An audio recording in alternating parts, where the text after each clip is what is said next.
દીવમાં અમલમાં આવેલા નવા કાયદાઓની એસએચઓ સાહેબે વિસ્તૃતમાં સમજૂતી આપી. દીવ એસપી સાહેબના માર્ગદર્શનમાં પોલીસ વિભાગ દ્વારા અમલમાં આવેલા નવા ફોજદારી કાયદાઓની સમજ આપવા માટે જાગૃતતા કાર્યક્રમ યોજાયો. દીવ મ્યુનિસિપાલિટી હોલમાં યોજાયેલ આ કાર્યક્રમમાં એસએચઓ પીએસઆઈ નિલેશ કાટેકર સાહેબે નવા કાયદાઓ વિશે વિસ્તૃતમાં સમજૂતી આપી.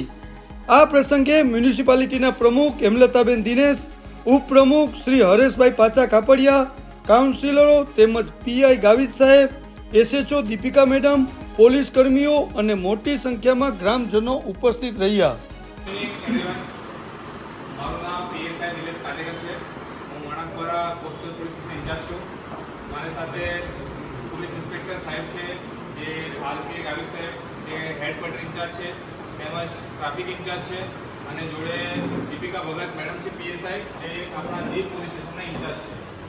આજે અમે તમામ અહીં આવવાનું કારણ એ છે કે જે ભારત સરકાર દ્વારા નવા કાયદાનો જે લાગુ કરવામાં આવ્યા, જેના અંતર્ગત તમને માહિતી આપવા માટે આવે છે, બરાબર? એક પ્રકારને દરેક વ્યક્તિ છે જે ભારત દેશમાં જે નવો આ બદલાવ કરવામાં આવ્યો છે, એને દરેક વ્યક્તિને એની નોલેજ રહેવી જરૂરી છે. એના માટે તેની માહિતી આપવા માટે આવ્યા છે અમે. જેમાં સર્વપ્રથમ તમને એ જણાવવામાં અમને આનંદ થાય છે કે 1 જુલાઈ 2024 થી, એટલે કે 2 દિવસ પહેલાથી આ જે નવા કાયદા છે, જે ચેન્જ થયા છે, એ આખા સમગ્ર ભારત દેશમાં લાગુ થઈ ગયા છે, બરાબર? તો જેવા કે પહેલા જે કાયદા હતા, જે મેઇન કાયદા હતા એ 3 હતા. એક હતા ઇન્ડિયન પિનલ કોડ, એટલે ભારતીય દંડ સંહિતા 1860. પછી હતા ક્રિમિનલ પ્રોસિજર કોડ, અને ત્રીજું હતું ઇન્ડિયન એવિડન્સ એક્ટ. આ 3 મેજર કાયદા હતા. એ જે કાયદા હતા એ અંગ્રેજોના સમયના હતા. જે અંગ્રેજોના સમયથી એ કાયદા ચાલતા આવેલા હતા, બરાબર છે? અંગ્રેજ ગયા, જેના પછી આપણે એ કાયદા એડોપ્ટ કર્યા, અને એ જ કાયદાને આપણે હજુ સુધી અમલમાં કરીને આપણે ચલાવતા આવેલા હતા.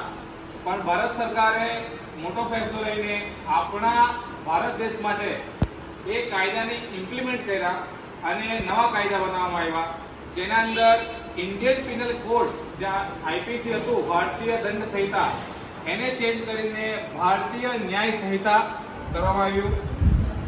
જેના પછી સીઆરપીસી, જે ક્રિમિનલ પ્રોસિજર કોડ, એને ચેન્જ કરીને ભારતીય નાગરિક સુરક્ષા સંહિતા એ કરવામાં આવ્યું. અને લાસ્ટ હતું ઇન્ડિયન એવિડન્સ એક્ટ, એનું નામ ચેન્જ કરીને ભારતીય સાક્ષ્ય અધિનિયમ, એટલે ભારતીય ન્યાય સંહિતા, એટલે બીએનએસ શોર્ટ ફોર્મ. પછી છે ભારતીય નાગરિક સુરક્ષા સંહિતા, એટલે બીએનએસએસ, અને ત્રીજું છે ભારતીય સાક્ષ્ય અધિનિયમ. એ ત્રણેય કાયદા 2023 ના છે, અને 1 જુલાઈ 2024 થી આ કાયદા તમામ અમલમાં આવી ગયા છે, બરાબર? તો આ ચેન્જીસ કરવાનું કારણ શું? કે ભાઈ આ સરકારે આ ચેન્જ કર્યું, એનું કારણ શું? હવે તમે મોટો એક વસ્તુ કેમ, તો એમાં એવું છે કે અંગ્રેજોના સમયના ઉપર જે ગુના બનતા હતા, અથવા જે તે સમયે જે પ્રમાણેના કાયદાના હિસાબે જે જોગવાઈ હતી, તેમાં એવા જે ગુના બનતા નહીં હતા, બરાબર છે? કે અથવા જે તે સમયે આજના તારીખમાં તમે જુઓ કે સોશિયલ મીડિયા કેટલું છે, બરાબર? કે ભાઈ ઓનલાઈન ફ્રોડ થાય છે, ઇન્સ્ટાગ્રામ કોઈ યુઝ કરે, કોઈ ફેસબુક યુઝ કરે, કોઈના પૈસા જાય છે, કોઈનો ફોટો વાયરલ થાય છે, પછી ટેરરિસ્ટ એક્ટિવિટી જુઓ. તો જે તે સમયે જે કાયદાના મુજબ જે જરૂરિયાત હતી એ મુજબ એ કાયદા બનાવવામાં આવેલા હતા, પણ ઘણી બધી જોગવાઈ એ કાયદામાં ન હતી. એના અનુરૂપે સરકારે આ ફેસલો લઈને કે ઘણા બધા કાયદાની જે સેક્શન છે એની અમલમાં લાવવાની જરૂર છે, અને જેનો ઉમેરો કરવામાં આવ્યો, બરાબર છે? તો સરકારે એમાં ઉમેરો કરવાનું કારણ શું? કારણ એ હતું કે ભાઈ જે તે સમયે જે કાયદામાં જે એની પનિશમેન્ટ હતી એ હતી 100 રૂપિયા. કે ભાઈ કોઈના સજા અનુરૂપે તમારે 100 રૂપિયાનો દંડ ફટકારવામાં આવશે. તો આજની તારીખમાં 100 રૂપિયાનું કોઈ વેલ્યુ છે?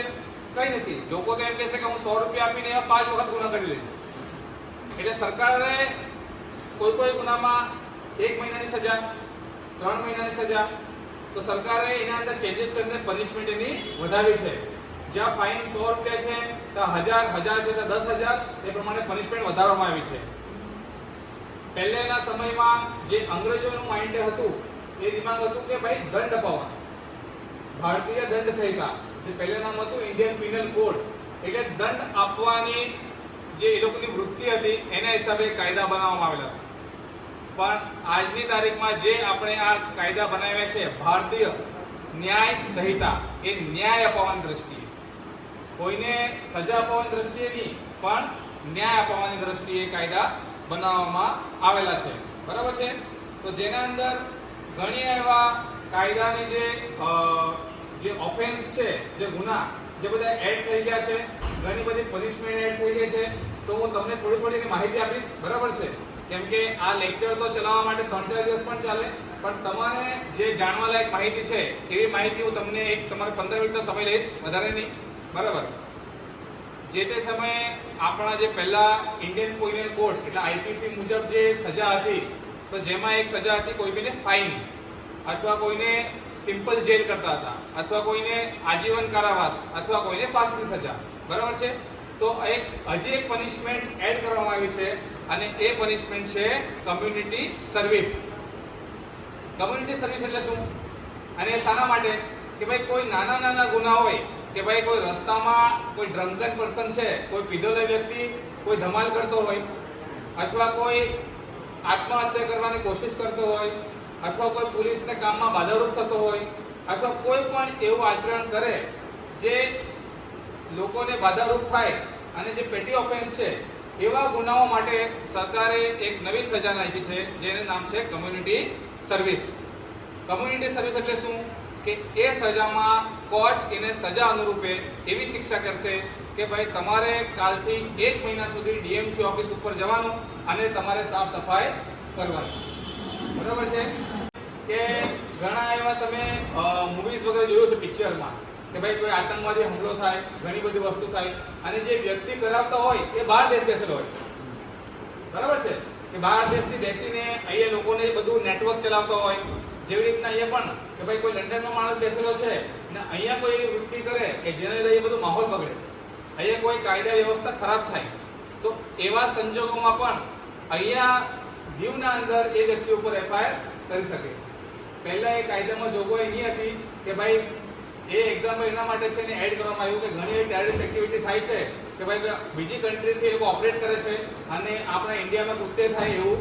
તેના માટે આજની તારીખમાં આ કાયદાના અનુરૂપે બહારના વ્યક્તિ બેસેલો છે એના પર બી તમે એફઆઈઆર કરી શકો છો. બરાબર? બરાબર છે? અથવા તું મારા સાથે સારી સંબંધમાં તો હું તને લગ્ન કરીશ તારા ભેગા, અથવા તેને એમ કહી શકે કે ભાઈ મારી તો આ પોસ્ટ છે કે હું પીએસઆઈ છું, પણ એ પીએસઆઈ નથી, એ સિક્યુરિટી ગાર્ડ છે. એ ખોટું બોલે શું કે હું તો એક પોલીસ અધિકારી છું ને એમ કહીને એને જોડે લગ્નની લાલચ આપીને એને વિશ્વાસ જીતીને પછી એના જોડે સારી સંબંધ બાંધે, તો એવી પણ જોગવાઈ એની અંદર આવી ગઈ છે. સ્નેચિંગની પનિશમેન્ટ એમાં એડ થઈ ગઈ છે, સ્નેચિંગની જોગવાઈ આવી ગઈ છે એના અંદર. જે બાદ કાયદા એવા હતા કે કોઈ મહિલાને વિરુદ્ધમાં પુરુષ કરે તો ખાલી પુરુષ જ દોષી ગણાતો. બરાબર છે? કે ભાઈ ડિસ્ટર્બ કરવાનું, એટલે કોઈ મહિલાને તમે જોયા છે એમપી ને બધા ઘણા વિડીયો આવે કે કોઈ મહિલાને કપડા કાઢીને રસ્તામાં ચલાવે. બરાબર છે? તો એવું કોઈ કૃત્ય પહેલા ખાલી પુરુષ કરતા તો પુરુષ એના માટે લાયબલ હતો, પણ હવે નવા કાયદા મુજબ ભલે સ્ત્રીમાં સામેલ હોય અને સ્ત્રી આવો કોઈ કૃત્ય કરે કોઈ સ્ત્રીના ઉપર, બીજી સ્ત્રી ઉપર, તો એના પર બી કાયદા આ લાગુ થશે. બરાબર? એક્સિડન્ટના કેસના અંદર પહેલા જ્યારે એક્સિડન્ટ થતું હતું તેના અંદર કોઈ પણ વ્યક્તિની ડેથ થઈ ગઈ હોય તો 3 વર્ષ સુધી સજા થતી હતી એમને. હવે એના અંદર એક વસ્તુ એડ થઈ ગઈ છે કે એક્સિડન્ટના કેસના અંદર જો કોઈ વ્યક્તિ એક્સિડન્ટ કરે અને એ જગ્યા પરથી ભાગી જાય એક્સિડન્ટ કર્યા પછી, તો એને 10 વર્ષની સજા થશે.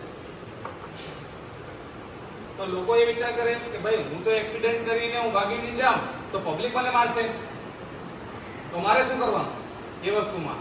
તો સરકારે એમાં એમ લખેલું છે કાયદામાં કે આ પ્રમાણેનું કોઈ પણ ઘટના ઘટે તો તમે સર્વપ્રથમ એક તો 108 એમ્બ્યુલન્સને ફોન કરો. જો તમને લાગે કે ભાઈ જગ્યા પર ટોળું વધી ગયું છે, મોબ વધી ગયું છે અને તમને એવું લાગે મને સુરક્ષા નથી અહીંયા ઉભો રહેવામાં, તો તમે નજદીકના પોલીસ સ્ટેશનમાં જઈને એ ઘટનાની જાણ કરવાની છે. કોઈ વ્યક્તિને આ ઈજાના લીધે એને પરમિનન્ટ ડિસેબિલિટી આવી ગઈ, જેવી કે કોઈ કોમામાં ગઈ ગયા અથવા કોઈને એક સાઈડ પેરાલિસિસ થઈ ગયું આ ઈજાના લીધે, તો એના ઉપર જે સજા છે એ એની ઇમ્પ્રિઝનમેન્ટ ઓફ લાઈફ છે, આજીવન કારાવાસની સજા થશે એ વ્યક્તિને.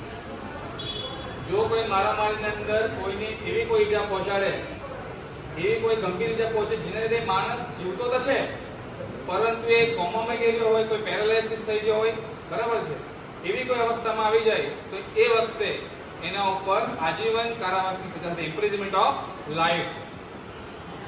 બીજું એક વસ્તુ એમાં એડ થયું છે કે કોઈ પણ લોફુલ જે પોલીસ અધિકારી છે અથવા પબ્લિક સર્વન્ટ છે, કોઈ પણ એની ડ્યુટી બજાવતા હોય, ફરજ બજાવતા હોય અથવા કોઈ વ્યક્તિ એને રોકવા માટે જો એને ધમકી આપે કે હું સુસાઇડ કરી લઈશ, બરાબર છે. ઘણી વાર એવું થાય કે અમે જેલમાં કોઈને લાવીને કાયદેસરની કાર્યવાહી કરતા હોય પણ એ જેલના બેસેલો વ્યક્તિ ઉપર ફાંસી ખાવાની કોશિશ કરે અથવા પોલીસને ડરાવે કે ભાઈ તમે મારા પર એક્શન લેશો તો હું જાનથી મરી જઈશ, તો એના ઉપર બી એટેમ્પ્ટ ટુ કમિટ સુસાઇડની પનિશમેન્ટ દાખલ થશે, ગુનો દાખલ થશે. જો કોઈ વ્યક્તિ કોઈ લોફુલ એજન્સી છે એને રોકવા માટે આવા પ્રયત્ન કરશે તો